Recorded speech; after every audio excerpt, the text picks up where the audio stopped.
आदरणीय राजेंद्र प्रसाद जी, आदरणीय रविंद्र जायसवाल जी, आदरणीय नीलकंठ तिवारी जी, आदरणीय गिरीश चंद्र यादव जी, आदरणीय सुरेश पासी जी, आदरणीय रमाशंकर पटेल जी सहित मंच पर उपस्थित अपने सभी अतिथियों का हार्दिक स्वागत और वंदन करता हूँ। द लाइव टीवी, सच सबसे आगे।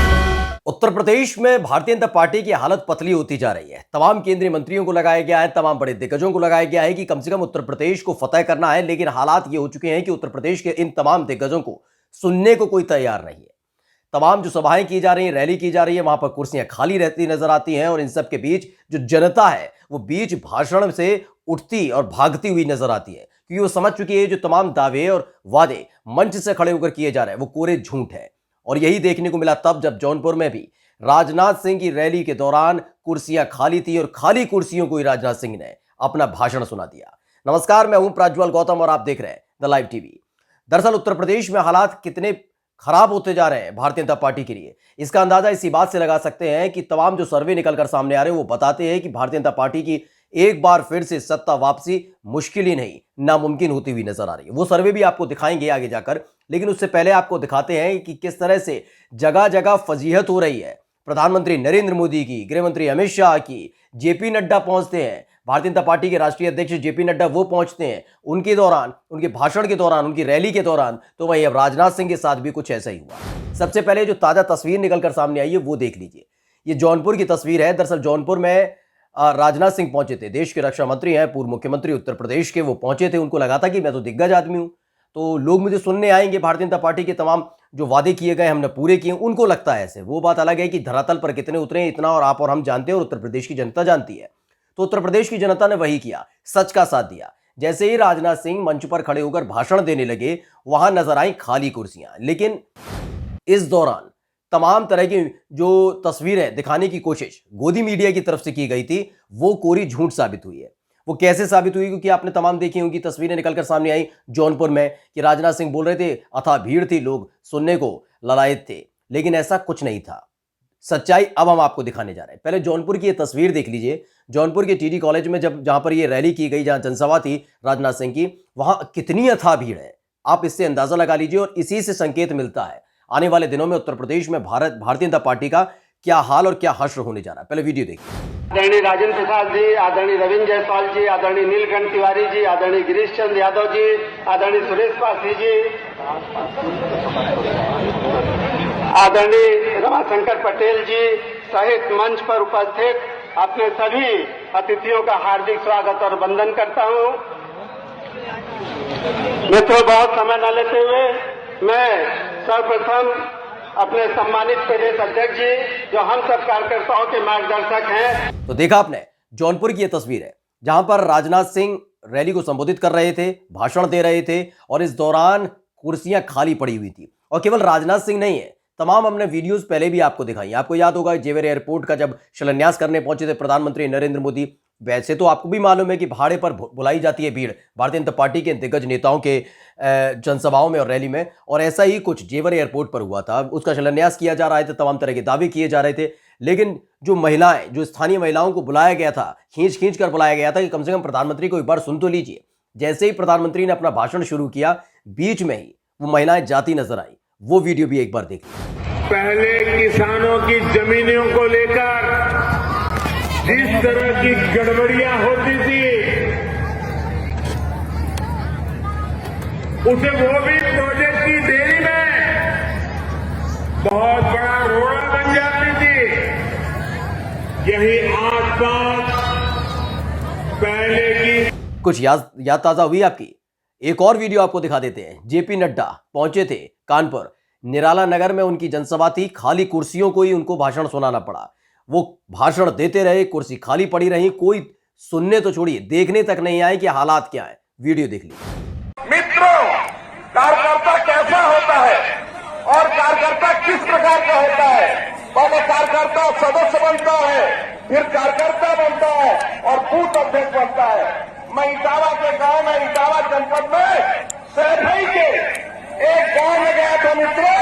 हमारा बूथ अध्यक्ष यादव है। अब इन तीन वीडियोस को देखकर आप इतना तो अंदाजा लगा चुके होंगे कि उत्तर प्रदेश में भारतीय जनता पार्टी की हालत किस तरह की है, यानी भारतीय जनता पार्टी रसातल में जा रही है। वो बात अलग है कि दिग्गज नेता अब भी मानने को तैयार नहीं, उनको लगता है कि साम दाम दंड भेद कुछ ना कुछ कर लिया जाएगा, कैसे भी करके चुनाव जीत लिया जाएगा। लगातार जो सर्वे आ रहे हैं वो परेशान तो कर रहे हैं भारतीय जनता पार्टी के तमाम नेताओं को, जिसमें बताया जा रहा है कि पिछले 3 से 4 महीने के भीतर किस तरीके से भारतीय जनता पार्टी की सीटों में कितना गिरावट देखने को मिली है। वहीं समाजवादी पार्टी को अगर देखा जाए तो वो धीरे धीरे करके 100 सीटों में अपना इजाफा कर चुकी, सर्वे के अनुसार ये कहना है। यानी जो पहले मूड दिखाया जाता है, जनता से राय ली जाती है कि क्या वाकई योगी आदित्यनाथ पर भरोसा है, लोग मना कर देते पहली फुर्सत में, नहीं हमें भरोसा नहीं है। वहीं पूछा जाता है कि सरकार के कामकाज से खुश है, उन्होंने कहा बिल्कुल खुश नहीं है। विपक्ष के कामकाज से खुश है, विपक्ष जिस तरीके से मुद्दा उठाता है, आपको अखिलेश यादव की सरकार कैसी लगी, तो वो कहते हैं हाँ अखिलेश यादव की सरकार अच्छी लगी, और इसी के तहत इसी को आधार बनाकर एक सर्वे तैयार किया जाता है। ये वो सर्वे है जो लगातार गोदी मीडिया की तरफ से चलाया जाता रहा, लेकिन अब वही सर्वे बताता है कि उत्तर प्रदेश में हालत पतली हो चुकी है, योगी आदित्यनाथ की हालत पतली हो चुकी है, भारतीय जनता पार्टी की। और यही एक वजह है जिसके चलते भारतीय जनता पार्टी के तमाम नेता पुरजोर कोशिश कर रहे हैं, लेकिन ये कोशिश लगातार नाकाम होती नजर आ रही है। क्योंकि जौनपुर की तस्वीर हमने आपको दिखाई, राजनाथ सिंह को कोई सुनने को तैयार नहीं, जेपी नड्डा को कोई सुनने को तैयार नहीं, और जिनको लेकर लगातार भारतीय जनता पार्टी के तमाम नेता कसीदे गढ़ते हैं, अंधभक्त कसीदे गढ़ते हैं कि उनको घंटों 2 घंटे दिन भर 4 दिन आराम से सुना जा सकता है। यानी खुद प्रधानमंत्री नरेंद्र मोदी जब वो भाषण देने के लिए आते हैं तो बता देती है जनता कि आप झूठ बोल रहे हैं, और यही वजह है जिसके चलते बीच भाषण में से महिलाएं उठती हुई जाती नजर आती है।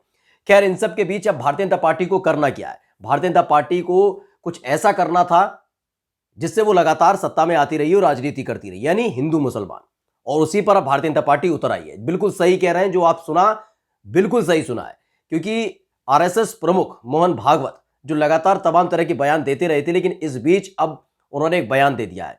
उनका यह साफ तौर पर यह कहना है कि हिंदू को अगर हिंदू रहना है तो भारत को अखंड करना होगा, और हिंदुओं की तादाद कम होती जा रही है, इस पर चिंता व्यक्त कर रहे थे। बता रहे थे कि भारत को भारत रहना है तो हिंदुओं का यहां रहना बेहद जरूरी है। क्या कुछ उन्होंने कहा, पहले वो सुन लीजिए, फिर आपको आगे बताएंगे कि आखिर इसके मायने क्या है। आप देखेंगे हिंदुओं की संख्या कम हो गई, हिंदुओं की शक्ति कम हो गई, या हिंदुत्व का भाव कम हो गया। इतिहास सिद्ध, तर्क सिद्ध, अनुभव सिद्ध बात है, भारत हिंदुस्तान है, हिंदू और भारत अलग हो नहीं सकते। भारत को भारत रहना है तो भारत को स्व का अवलंबन करना पड़ेगा, हिंदू रहना ही पड़ेगा, और हिंदू को हिंदू रहना है तो भारत को एकात्म और अखंड बनना ही पड़ेगा। तो सुना आपने, ये है मोहन भागवत, आरएसएस प्रमुख मोहन भागवत, जो कल तक मुस्लिम प्रेम भी जता रहे थे, लेकिन अब इनको लगने लगा है कि अगर भारतीय जनता पार्टी उत्तर प्रदेश से धीरे धीरे और जो 5 राज्यों की विधानसभा चुनाव होने में वहां पर अगर दिक्कत आती है, रसातल में जाती है और सरकार नहीं बना पाती है, तो आरएसएस को पूछेगा कौन? आरएसएस की मानसिकता कैसे बढ़ पाएगी, वो विस्तार रूप कैसे ले पाएगी, कैसे हम निशाना बनाएंगे इस संप्रदाय विशेष को? तो क्या किया जाए, इसके लिए एक काम करते हैं, एक भाषण देते हैं, फिर से एक बार ध्रुवीकरण की कोशिश करते हैं, फिर से बरगलाने की कोशिश करते हैं, और साफ तौर पर हिंदुओं को एकजुट करने का काम करने का अब पूरी जिम्मेदारी आरएसएस प्रमुख ने ले ली है। क्योंकि सर्वे वो भी पढ़ते हैं, देखते हैं, समझते हैं कि किस तरह की स्थिति बनी हुई है। कोई राजनाथ सिंह को सुनना नहीं चाहता, जेपी नड्डा को नहीं सुनना चाहता, खुद तो प्रधानमंत्री नरेंद्र मोदी को कोई सुनना नहीं चाहता। ऐसी स्थिति में अब एक ही हथियार भारतीय जनता पार्टी के पास बचा है, हिंदू और मुस्लिम। इसलिए हिंदुओं को एकजुट करने का बयान मोहन भागवत ने दिया। लेकिन सवाल ये उठता है कि हिंदू कैसे, आपने कैसे कहा हिंदू सीमित होते जा रहे हैं, कैसे आपने ये कह दिया हिंदुओं को बचाना होगा, ये तमाम तथ्य कैसे? क्योंकि अगर आप देखिए कि इस देश के प्रधानमंत्री हिंदू, गृहमंत्री हिंदू, और तमाम राज्यों के जो मुख्यमंत्री हैं वो हिंदू, राज्यपाल को देख लीजिए हिंदू। उत्तर प्रदेश की अगर आप जिक्र करते हैं तो उत्तर प्रदेश में आकर देखिए तमाम बड़ी पोस्ट जो होती है, जो अधिकारियों की एक सूची है, उसमें देखिए तमाम हिंदुओं का बोलबाला ही होता है। ऐसे में हिंदू खतरे में कैसे, इसका जिक्र कैसे कर दिया कि हिंदू खतरे में, कैसे हिंदू खतरे में?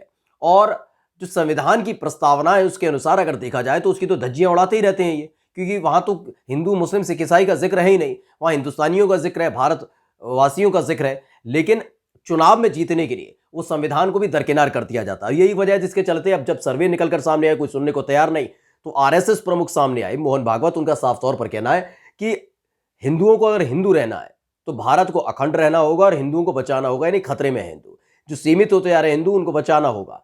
यानी एक तरीके से एक बार फिर से उसी हथकंडे पर उतर आई है भारतीय जनता पार्टी, जिसके तहत लगातार वो लोगों को बरगलाती रही और उसी के आधार पर वो अपनी सरकार बनाती रही। और यही हथकंडा उत्तर प्रदेश चुनावों के दौरान आजमाने की कोशिश की जा रही है और इसकी पूरी जिम्मेदारी आरएसएस प्रमुख ने उठा ली है, जो कहते हैं हिंदू खतरे में। अरे भाई, हिंदू खतरे में कैसे है?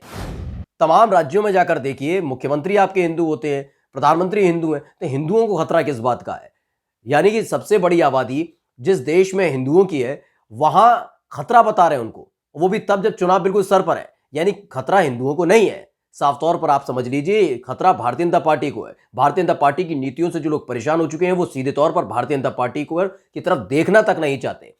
और यही वजह है जिसके चलते एक बार फिर से अनर्गल बयानबाजी शुरू हो चुकी है, लोगों को बेवकूफ बनाने का काम शुरू हो चुका है, हिंदू और मुस्लिम करना शुरू हो चुका है, और इसकी जिम्मेदारी आरएसएस प्रमुख ने उठाई है। फिलहाल भारतीय जनता पार्टी के तमाम दिग्गज नेताओं पे पेशानी पर परेशानी के बल आ गए। कि सर्वे बताता है सीधे तौर पर कि किस तरह के हालात इन 5 राज्यों में होने जा रहे हैं, और सबसे ज्यादा बुरी हालत तो उत्तर प्रदेश में होनी जा रही है, जहां योगी आदित्यनाथ की सरकार है, जिससे मुसलमान तो छोड़िए, सिख और ईसाई तो छोड़िए, यहां पर हिंदू तक खुश नहीं है, जिसका जिक्र लगातार तमाम जो संप्रदाय के लोग हैं, धर्म के लोग हैं, वो करते रहे कि हमें परेशान किया जाता है, सुविधा नहीं मिलती और उत्पीड़न किया जाता है।